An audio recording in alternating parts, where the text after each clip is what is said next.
नकली खाद बीज माफिया प्रदेश में इस कदर जड़ जमाए बैठे हैं कि हर रोज कृषि मंत्री किरोड़ीलाल मीणा छापेमारी उनको करनी पड़ रही है।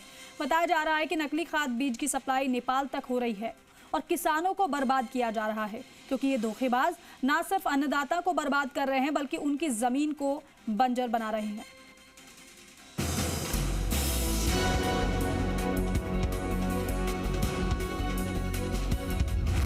नकली खाद बीज किसानों से कब तक चीट? उजड़ रहे खेत खलियान, बर्बाद हो रहे किसान।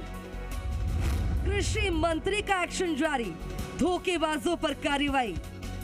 बाजार में नकली बीज खूब बिक रहा है, खेत खलियान उजड़ रहे हैं, जमीन बंजर हो रही है, किसान बर्बाद हो रहा है। ये हम नहीं कह रहे बल्कि ये तस्वीरें कह रही हैं। नकली बीज माफिया के खिलाफ कृषि मंत्री किरोड़ीलाल मीणा का एक्शन लगातार जारी है।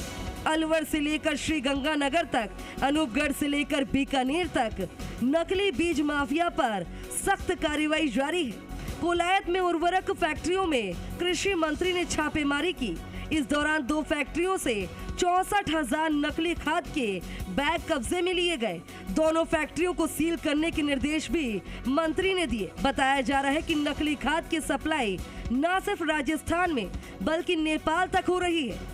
माइक्रो न्यूट्रिएंट्स और फर्टिलाइजर किसानों को जो दिया जा रहा है, वर्षों से दिया जा रहा है, पिछले रात से 2018 से उसने स्वीकार किया था, तो हम इन पर प्रभावी कार्रवाई कर रहे हैं। सबसे पहले 16 बड़े प्लांट हमने किशनगढ़ में पकड़े थे, जिनके सबके लाइसेंस रद्द कर दिए थे और उनको एक तरफ से ताला भी ठोक दिया। तो कोशिश कर रहे हैं कि किसानों को उत्तम क्वालिटी का खाद मिले, उत्तम क्वालिटी का बीज मिले, उत्तम क्वालिटी की पेस्टिसाइड मिले, किसान की जमीन की उर्वरक क्षमता बनी रहे। नकली बीज न सिर्फ अन्नदाता के साथ खिलवाड़ है बल्कि आमजन के स्वास्थ्य के साथ भी खिलवाड़ है।